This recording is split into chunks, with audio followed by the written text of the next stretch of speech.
During the beta for Mortal Kombat 1, Sub-Zero was the easiest character to get wins with by far, and that's because he could do literally anything and also had above average damage because I guess NetherRealm wasn't paying attention. However, when Mortal Kombat 1 finally released, fans made a shocking discovery. Sub-Zero's damage was much lower, and as a result, every time I criticize any character in this game, there's always several comments saying, bro, Sub-Zero is so much worse, like you don't even know, man, Sub-Zero's garbage, he's unusable, he's trash, I returned to Mortal Kombat 1 to GameStop, it's just so terrible. Alright, calm down and listen up, because I hate being condescending, but if you think Sub-Zero is terrible in this game, then you're just playing him wrong. And if you don't believe me, just check out this regular combo.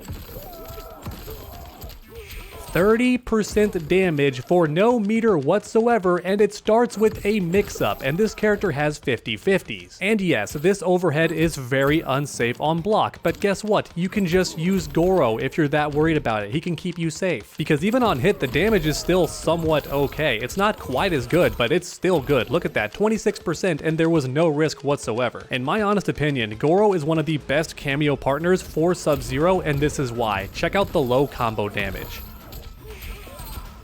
Boom, baby, 32%. That's right, Sub-Zero gets equal damage for his low and his overhead. This character has a 50/50, and both of these combos delete 1/3 of your life bar for no meter, and it's a 50/50. The opponent is constantly guessing. If you think that's bad damage, then you're just being ridiculous, because keep in mind, Sub-Zero can also counter zone with his Ice Ball and his Slide. His Slide has armor and goes crazy far, and once again, Goro can assist. His Deadly Vapors tracks the opponent's location, and if they're in the middle of a special move, he can actually get a free combo off this thing. And then finally, we have his Ice Clone, which no longer has a proximity requirement. He can do it from the air to bait uppercuts and all that stuff, and in the corner, it extends combos for free for even more damage. And once again, he has 50/50s up close, or in other words, Sub-Zero can literally do everything in Mortal Kombat 1 outside of teleport. But if I'm being honest, there is no reason to have to teleport when the opponent always has to come to you anyway, and when your Slide goes full screen and under projectiles. When you think about it, Sub-Zero's Slide kind of is a teleport in that regard. It can whiff punish pretty much anything. Oh my god, the dive kick too. I almost forgot about the dive kick. If you start combos with this thing, you get even more damage than Sub-Zero already gets. Or in summary, Sub-Zero's not bad, okay? You're bad. You're playing the character wrong, you're not using Goro, that's your first mistake, and you're also not understanding how combos work in this game. And that's not your fault. A lot of people have a misconception about how to max out damage in this game. They think more hits means more damage, but oftentimes the opposite is true. For example, you likely noticed I end combos with this move, and that's because it does really high damage and also does not launch the opponent. And as a result, in most situations, this kick is the best way to end combos. Although oddly enough, this move should be the best way to end combos because it's one hit and does almost as much damage as the Slide, but even so, from what I've tested, the Slide is always the most damaging way to end combos, which I find very peculiar. Oh yeah, and one more thing, Sub-Zero also has corner carry.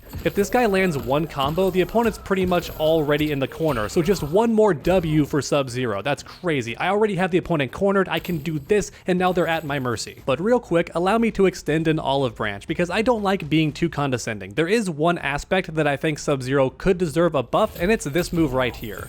When Sub-Zero starts combos like this, the damage is like 1% more than his meterless combo. And that is kinda ridiculous. When you spend a bar on a combo, you should be getting around 34-35%, even if your character is super versatile and has damage on the low side. However, that being said, everything has a silver lining, and I guess for Sub-Zero, the silver lining is that as long as you do his meterless combos, you get combo breaker way more often than any other character in the game. Because once again, you don't need meter for any of his stuff. Goro is the perfect cameo to combo after his low mix-ups and even make his overhead mix-ups safe, and you still get some really decent damage. So yeah, just use Goro. That's my advice for this video. Just use Goro. In fact, can Goro combo after my throw? Nah, that'd be super cool if he could. Goro can actually do that with some characters, but I don't think with Sub-Zero. Nah, there's no way. They're knocked way too far back.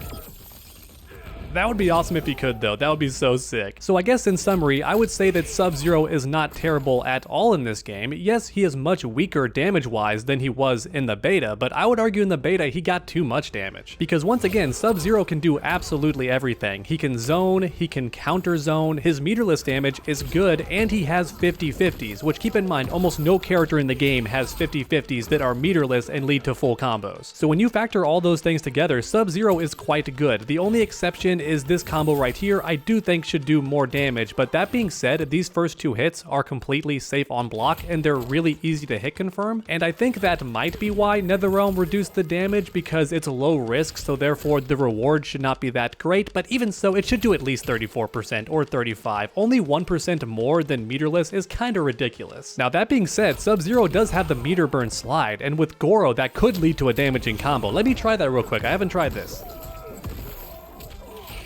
And here we go. No, that's low damage. That is terribly low damage. Wow, so it looks like most of the time spending meter on your combos is a complete waste, although that being said, this hit confirm is just so darn easy, and if damage is what you're truly after, then Serena might be a better cameo partner, and I bet you're getting around 35, even 40% damage in certain situations. So if all you really care about is damage, then you might want to just use Serena, but I still think Goro is the best, because your overhead and your low both lead to 30%.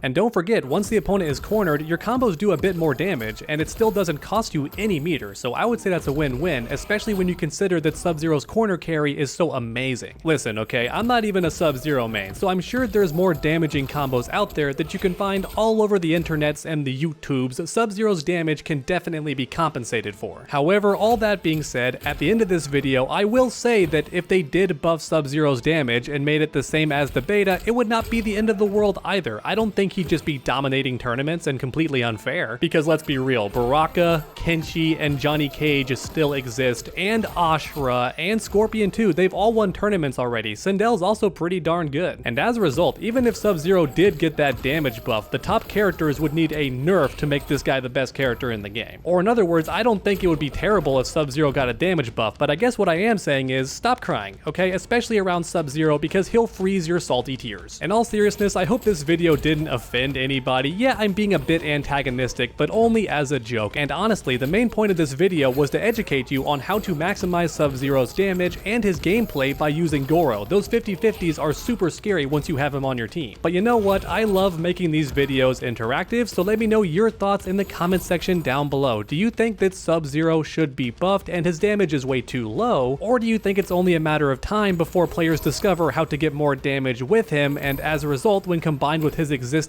kit, he's gonna be a strong character no matter what? Grab that keyboard and make your voices heard, because I truly do read every comment. And then while you're down there, if you enjoyed the video, please leave a like down below. It really does help my channel out a ton. And then finish that combo by subscribing and ringing that bell, that way you never miss any future videos. I post guides, reviews, and Mortal Kombat news, so make sure to come back next time, and as always, stay underdogs.